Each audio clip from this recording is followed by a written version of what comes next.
नमस्कार, नवोदय टाइम्स पंजाब केसरी के इस खास कार्यक्रम में आपका स्वागत है। मैं हूं रवि दुबे और आज मेरे साथ हैं केंद्रीय संस्कृति एवं पर्यटन मंत्री प्रहलाद सिंह पटेल। सर नमस्कार, आपका स्वागत है पंजाब केसरी नवोदय टाइम्स में। सबसे पहले तो ये बताइए कि जो जनता है वो जानना चाह रही है कि आखिर आपका लॉकडाउन कैसे बीत रहा है। नहीं, मुझे लगता है कि पहले तो हम सब ने जिले के जो भी निर्देश थे राज्य के और केंद्र के, उनके मुताबिक ही काम किया। केंद्रीय मंत्रियों को उस समय मैं जबलपुर में था, तो कुछ मुझे क्षेत्र में जाने का मौका मिला और अधिकारियों के साथ समन्वय के कारण मैंने कुछ काम किए। 2 जगह जबलपुर में सैनिटाइजेशन का काम मैंने खुद ने शुरू किया, खुद हाथ से लेकर शुरुआत की। मैंने अपनी कॉन्स्टिट्यूएंसी में भी शुरू किया। तर्क ये था मेरा कि इस परिस्थिति में हमको रिलीवर होना चाहिए और हम 3 जगह बेहतर रिलीवर हो सकते थे। एक तो नगर निकाय के जो सैनिटाइज करने वाले कर्मचारियों का जो ग्रुप्स है, उसमें चूंकि ये कोई तकनीकी काम नहीं है तो उनको रेस्ट दें। कल के दिन किसी देहात में जरूरत पड़ेगी तो शहरी अमला ही जाएगा, तो हमने कहा ये काम हाथ करना चाहिए। और वो मैं खुश हूँ कि लोगों ने मेरी बात को माना। मेरी कॉन्स्टिट्यूंसी में तो 100% माना, बाकी जगह भी लोगों ने माना।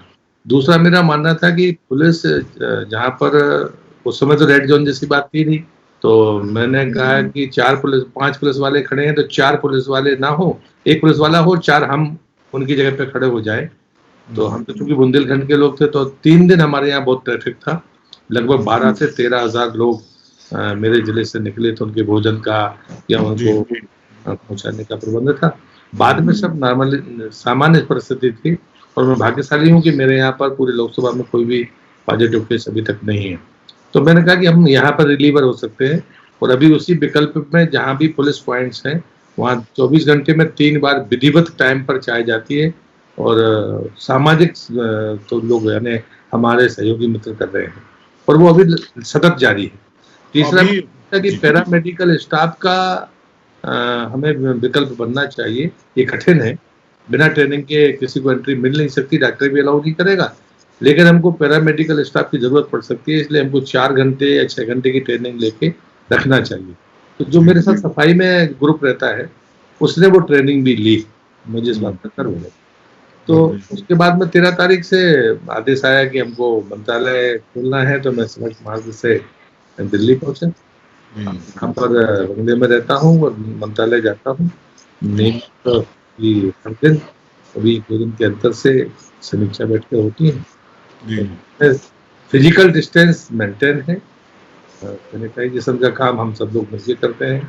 जो दिल्ली के आउटर बाहर से लोग हैं उनको पूरी तरह से बना कर रखा है और इसलिए कामकाज जैसे आपसे संवाद कर रहे हैं लगभग इसी तरीके से कामकाज हो रहा है। फिजिकली भी हम लोग बैठते हैं और 5 अधिकारी का कामकाज कर्मचारी। तो इसमें जैसे आप लोग खास तौर पे जो कि लोकसभा के सांसद होते हैं उनको अपने क्षेत्र की जनता के साथ भी प्लस साथ में प्रदेश की जनता के साथ भी और एज अ मंत्री पूरे देश की जनता के साथ भी एक तरह से संवाद स्थापित करना रहता है। खास तौर पे तब जब लॉकडाउन के बाद बहुत सारे लोग आपके प्रदेश के आपके क्षेत्र के होंगे जो बाहर फंस गए होंगे, वो वहाँ पहुँच नहीं पाए, उनके लिए किस तरह की व्यवस्थाएं जो हैं आपने अपने ओर से की हैं? बुंदेलखंड देश जानता है कि हमारे यहाँ से काफी लोग जाते हैं। मेरी कॉन्स्टिट्यूंसी से आज की तारीख में 8,882 लोग देश के 18 राज्यों में हैं। इसमें 6 राज्य ऐसे हैं जहाँ पर बड़ी संख्या है। महाराष्ट्र में बड़ी संख्या है, 3500 के आसपास है। हरियाणा में गुड़गांव और पानीपत को अगर मिला दें हम तो लगभग 1500 लोग हैं। फिर दिल्ली, नोएडा, गुजरात, ये ऐसे राज्य हैं जहाँ पर 500 से ज्यादा लोग हैं। बाकी फिर ग्रुप्स में तो वो बाकी अन्य 12 राज्यों में है। वो संख्या कई जगह बड़ी नहीं है, कई जगह 100-150 भी है, लेकिन कई जगह पर सिर्फ 20-25 या 27 लोग ही है। तो मुझे लगता है कि एक अनुभव आया कि लोग जाते हैं लेकिन वो उनकी सूचना ना तो वो ग्राम पंचायत को होती है, लेकिन इस आपदा में दोनों को सीख मिली है और मुझे लगता है हमें कोई नए सिरे से विचार करना पड़ेगा। और जो लोग वापस आए हैं वो संख्या भी मेरे जिले में अगर मैं देखूं तो वो 30,000 से ऊपर है। मेरे लोकसभा क्षेत्र में तो और भी ज्यादा है। तो ये अनुभव भी एक नया अनुभव है और उनसे लेकिन सरल संपर्क है मेरे जम्मू कार्यालय से भी और दिल्ली कार्यालय से। सीधे मुझे भी फोन आते हैं तो मैं अटेंड करता हूँ। आज मोरबी से एक फोन आया था कि सब हम यहाँ फंसे हुए हैं। तो मैंने कहा कि एक बार अपनी संख्या को तय कर लीजिए, जल्दबाजी मत करिए। भोजन का कष्ट लेकिन अभी तक अच्छी बात है कि हमारे स्थानीय जो भी राज्य हैं, वहाँ जो जनप्रतिनिधि हैं संपर्क के कारण अभी तक इस ढंग की कठिनाई नहीं है, लेकिन सीखने से वापस जाना है घर पर, ये हाँ। तो तो जिस तरह से आपने अपने क्षेत्र की जनता के लिए काम किया है, प्रदेश जनता के लिए काम किया है, तो एज अ पर्यटन मंत्री, एज संस्कृति मंत्री, देश के बहुत सारे लोग थे जो बाहर विदेशों में थे जब लॉकडाउन हुआ, जब फ्लाइट्स को ब्लॉक किया गया, तो उनकी खैर खबर किस तरह से ली आपने? उनको वापस लाने के लिए या उनके लिए वहाँ व्यवस्था हो जाए, उसके लिए आपने दूतावासों के जरिए कोई प्रयास किए? क्या कार्रवाई उसमें? नहीं, मुझे लगता है कि एक तो गर्व की बात है, दुनिया हमारे अप्रिशिएट कर रही है कि विदेश मंत्रालय और भारत सरकार ने जिन जगहों से ला सकते थे पढ़ने वाले बच्चों को और टूरिस्ट को, इतनी रिस्क तो शायद देश दुनिया में किसी दूसरे देश ने नहीं दी, चाहे वुहान की बात हो, ईरान की बात हो, इटली की बात हो।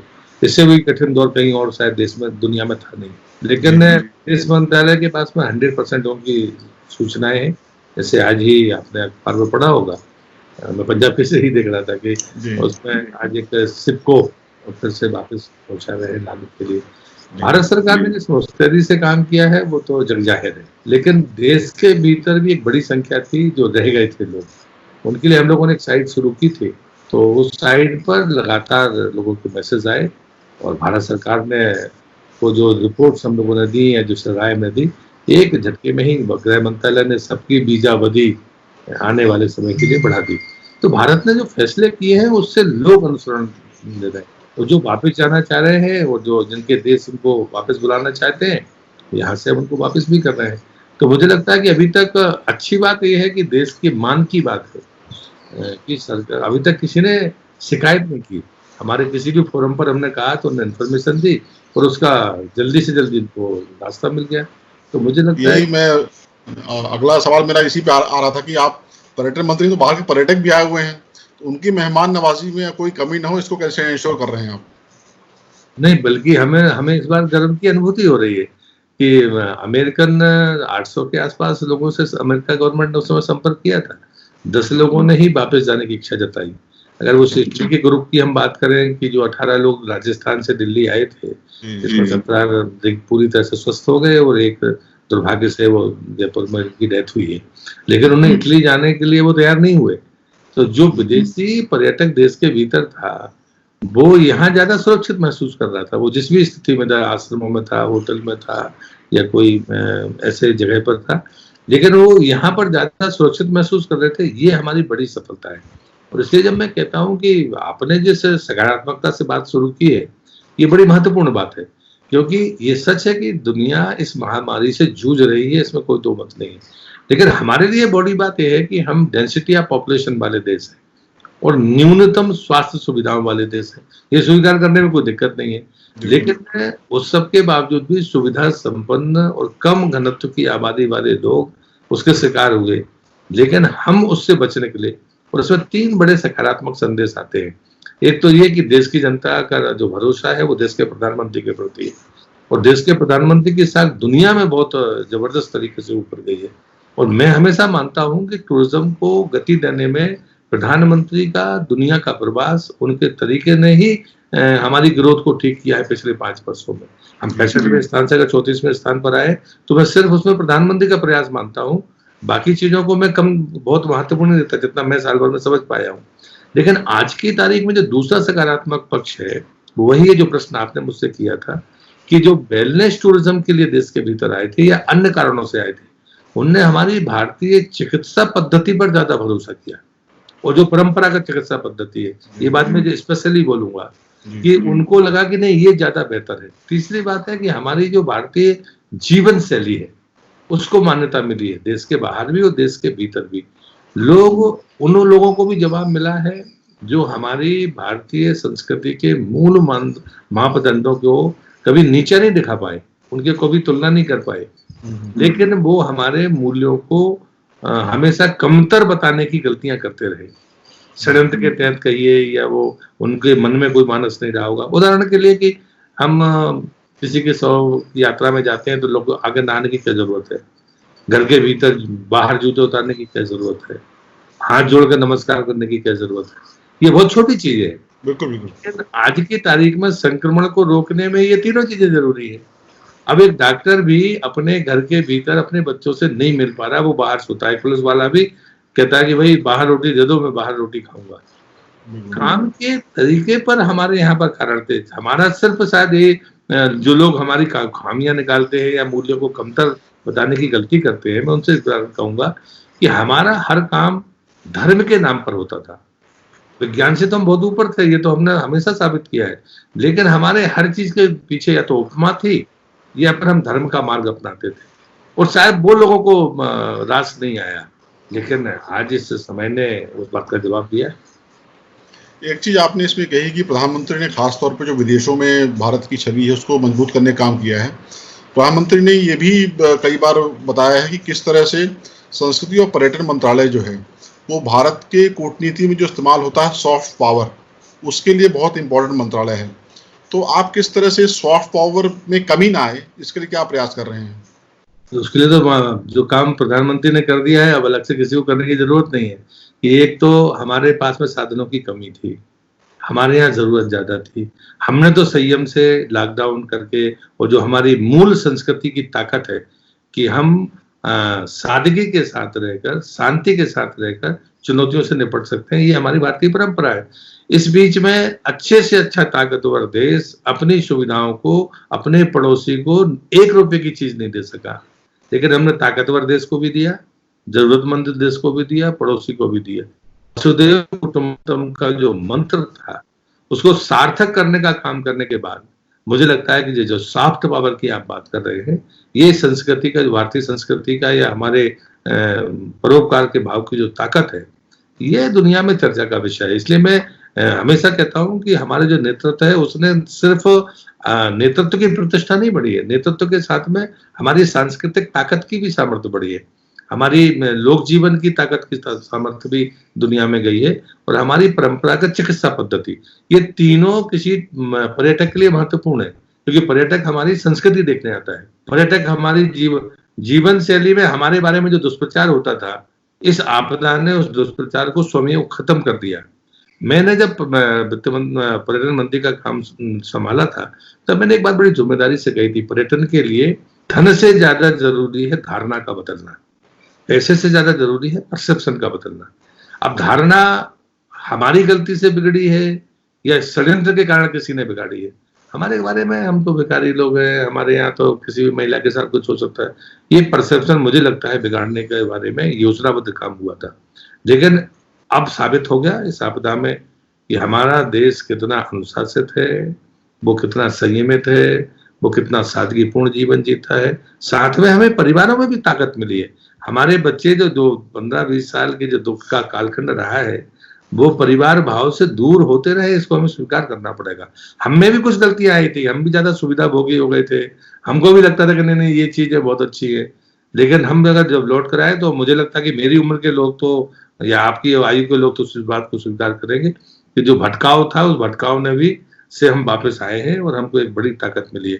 और मैं समझता हूँ कि देश का पर्यटक हो, जो देश के भीतर पर्यटक था, जो बड़ी मात्रा में देश से बाहर जाता था, अब उसको भी एक बार जो प्रधानमंत्री ने दूरदर्शितापूर्ण तरीके से लाल किले की प्राचीर से कहा था, देखो अपना देश, 3 साल में आप 15 स्थानों पर जाइए, मुझे लगता है कि अवसर होगा जब लोग देखेंगे और इससे सीख लेंगे कि देश के भीतर था, हम बाहर क्यों गए।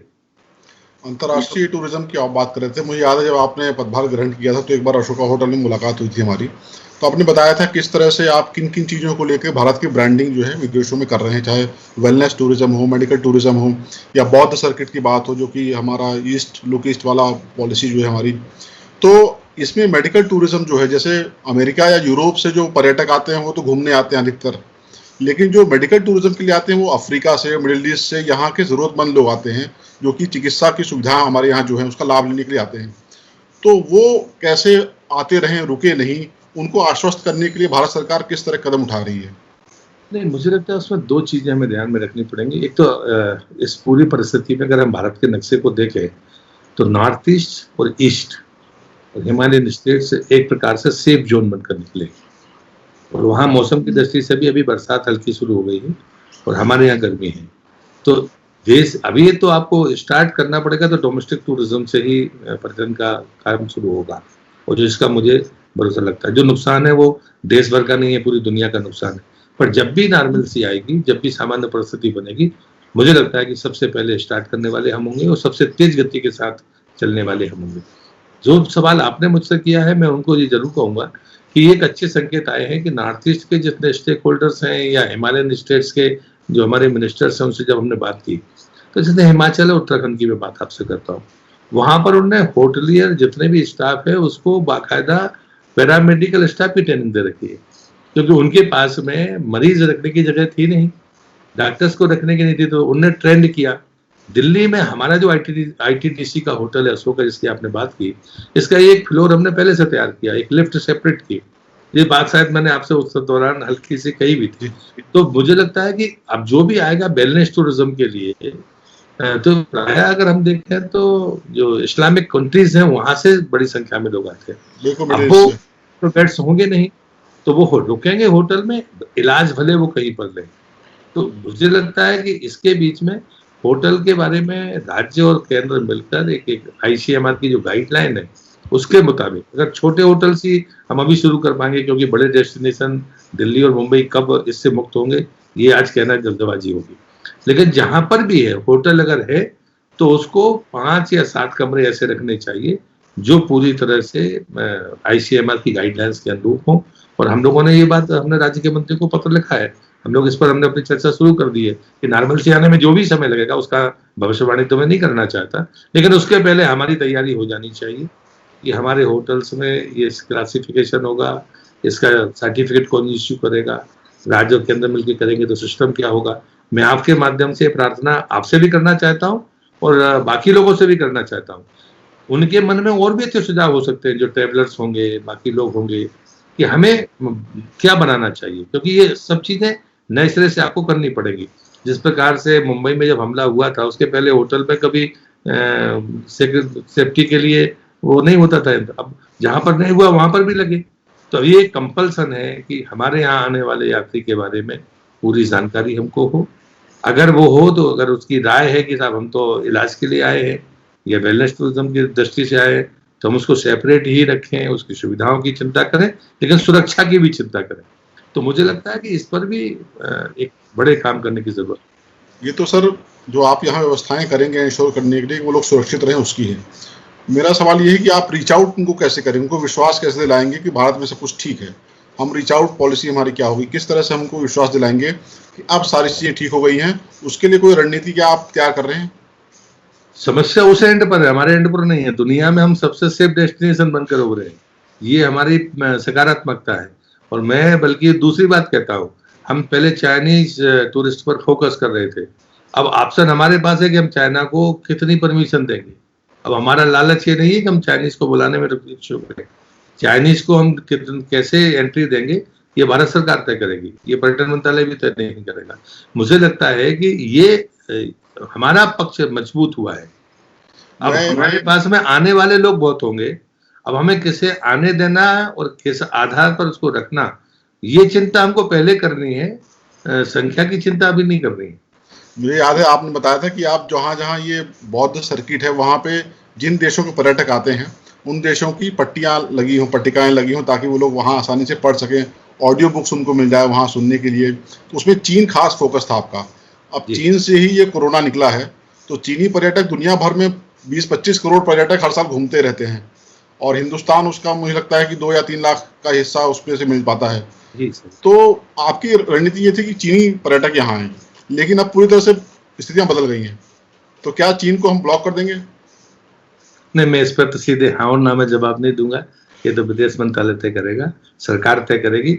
सरकार अगर करेगी कि उनको लाना है तो हमारी चिंता होगी कि हम उनको कैसे यहाँ पर एक्मोडेट करेंगे, क्योंकि पहले तो वो कहते थे कि हमको स्वच्छता और हमारे लेवल की चाहिए।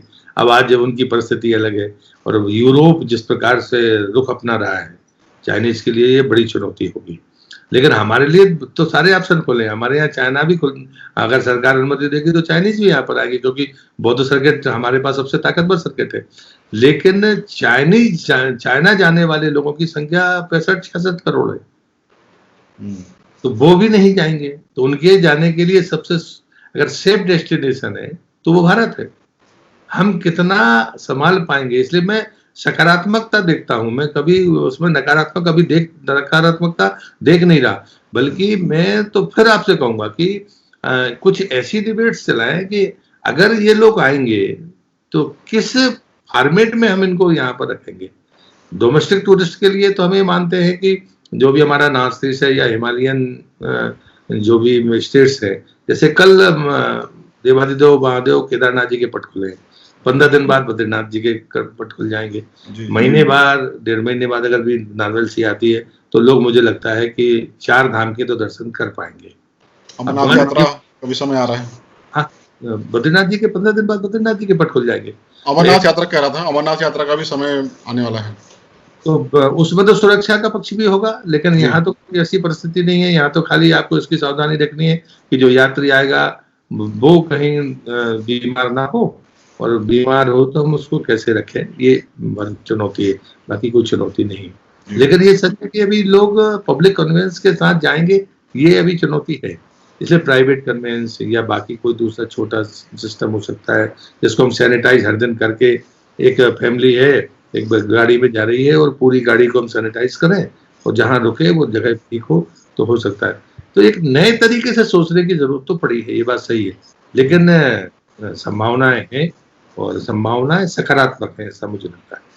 तो देश के अंदर जो पर्यटक हैं, जैसे आपने कहा कि आओ देखें अपना देश, एक अभियान जो आप चला रखा है आपने, तो देश के पर्यटक भी कैसे एश्योर हों कि अगर मुझे कहीं गर्मियों की छुट्टियों में या बारिश में कहीं घूमने जाना है तो क्या पर्यटन मंत्रालय की तरफ से मुझे कोई इंडिकेशन या ऐसा कुछ मुझे मार्क मिलेगा कि ये जगह सेफ है, ये ग्रीन जोन है, यहाँ आप जा सकते हैं, उसी आधार पे मैं अपनी तैयारी करूं? ऐसा कुछ तैयारी कर रहे हैं आप, ऐसा कोई डेटा बना रहे हैं? इसके लिए भी आपसे और आपकी टीम से, प्लस जो आपको सुन रहे हैं आपके माध्यम से, मैं उनसे सबसे कहूंगा कि देखो, अपना देश के बारे में माई गॉव पर हम एक क्विज वेबिनार लाने वाले हैं, नए लड़कों, नए तमाम ट्रेवलर्स के लिए भी, कि आप हमें एडवाइस करें कि हमारा टाइटल तो यही होगा, देखो अपना देश।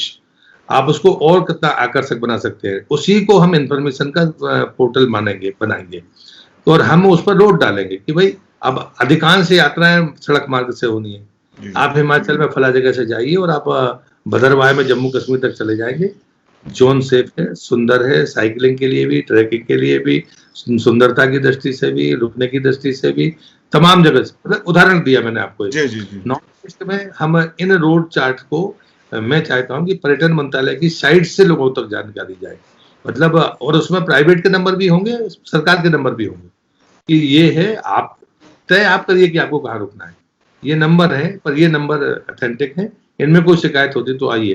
पहले कोई होटल वाला हमसे रजिस्ट्रेशन नहीं मांगता था, सिर्फ आता था कि हमको तो 5 स्टार देने के लिए हमारे पास आता था। लेकिन मुझे लगता है अब ये भी जरूरत है कि होटल वाले को एक बार एनरोल होना चाहिए, जो मैं उसके लिए तो मैं पहले से मैंने काम शुरू किया था कि गाइड की ट्रेनिंग चाहिए, गाइड के पास आइडेंटिफिकेशन होना चाहिए, ड्राइवर के साथ भी होना चाहिए। तो अब ये तीनों चीजें परिवार को या पर्यटक को तय करनी पड़ेगी कि ड्राइवर कौन है उसका, ये उसे खुद तय करना चाहिए कि वो कार्ड होल्डर है कि नहीं, इंफॉर्मेशन उसके पास है कि नहीं। फिर दूसरी बात होती है कि गाइड वो किसको चुनता है, ये भी अब उसको थोड़ा सा देखना पड़ेगा। लेकिन जो गाइडनेस है, सूचनाएं देने का काम वो पर्यटन मंत्रालय का पोर्टल करेगा। इसमें भी कोई सलाह अगर आपकी हो सकती है आप लोगों की, तो आप जरूर दीजिएगा, ये विनती है। जैसे आपने बताया कितने सारे लोग इन्वॉल्व होते हैं इसमें, कि होटल वाले हैं, ड्राइवर्स हैं, गाइड्स हैं।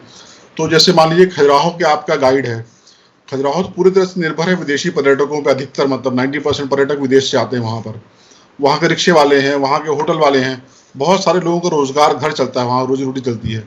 तो उनके लिए किस तरह का आपको राहत देने की बात कर रहे हैं? हम ये नहीं कह रहे हैं कि सारी चीज़ें उनको सरकार की तरफ से मिल जाएं, लेकिन कुछ राहत सरकार अपनी तरफ से प्लान कर रही है, पर्यटन मंत्रालय कुछ प्लान कर रहा है। देखिए, हमने पहले भी कहा था, जब आपसे बात कर रहे तब भी मैंने ये बात कही थी कि रजिस्ट्रेशन ना कराना ये बड़ी समस्या है।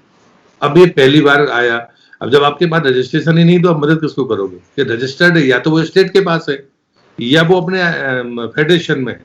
यही बात जब मैं मंत्री बना था तो आपको अच्छे से ध्यान होगी, मैंने पूरे फेडरेशन से कहा था, एक बार मैं पास आउट करता हूँ, आप अपने लोगों को दीजिए और जो रह जाएं उनको छोड़ना नहीं है, लेकिन वो आए तो सही।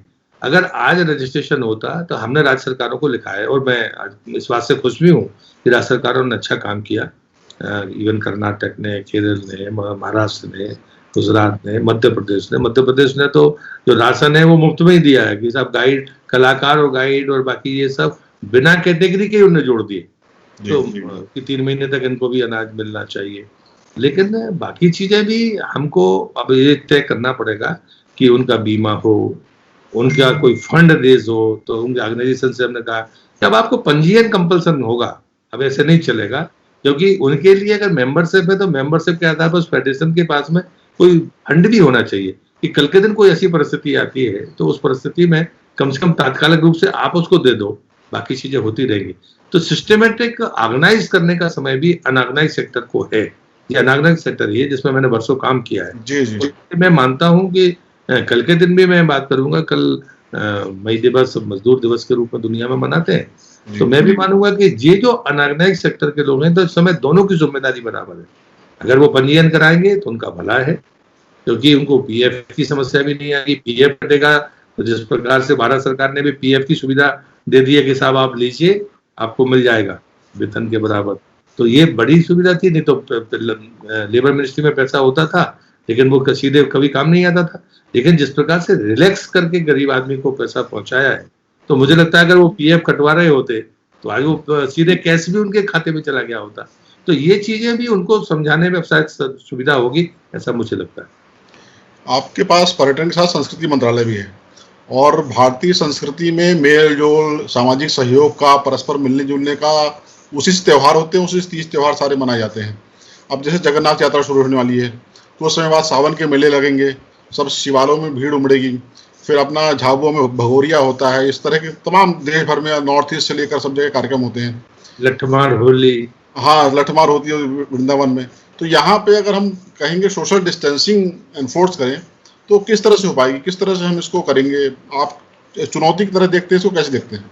नहीं, मुझे लगता है कि चुनौती तो है, और चुनौती है, और मुझे लगता है कि इसमें तो मैं भी फिर भी जाके अभी कहीं ना कहीं चाहूंगा कि सबके सुझाव आने चाहिए, क्योंकि ये एक आदमी की सरकार के तय करने से तो नहीं होगा।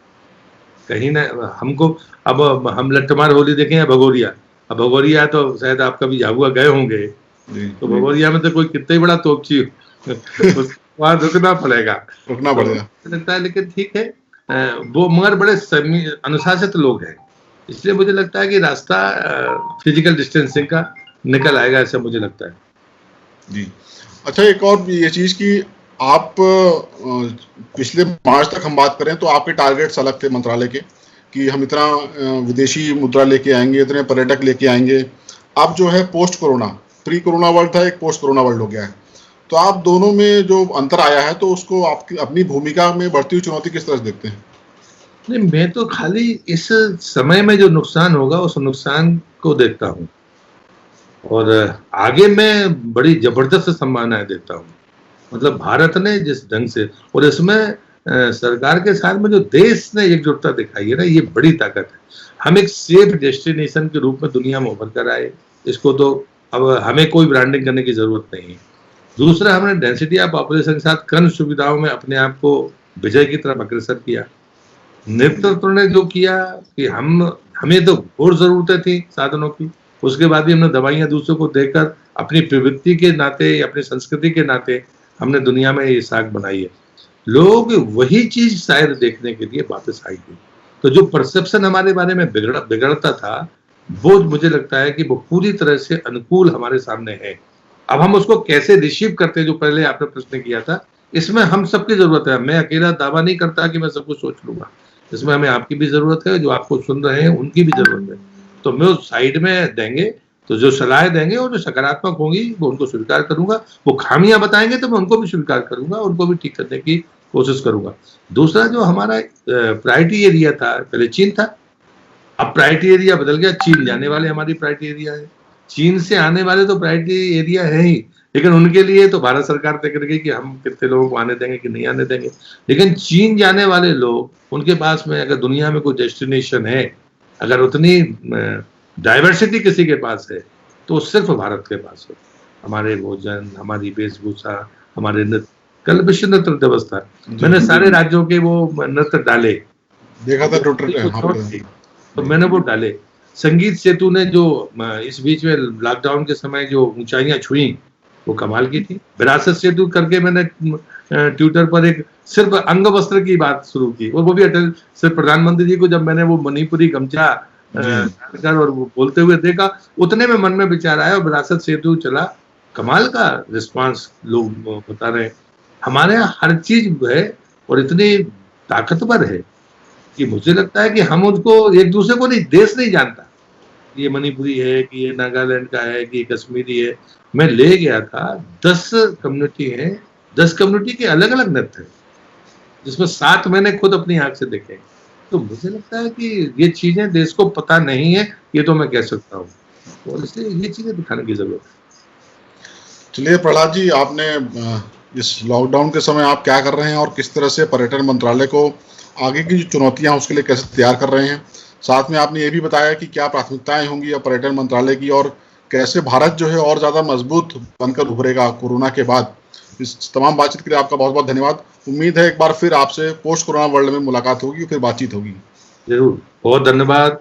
पंजाब केसरी ग्रुप को भी बहुत बहुत बधाई, शुभकामनाएं, स्वस्थ रहिए। और आप तो राष्ट्र की सेवा करते हैं और इसी ताकत से, इसलिए हमारा मेल भी खाता है आपसे, तो मैं आपको फिर से बधाई देता हूँ। धन्यवाद।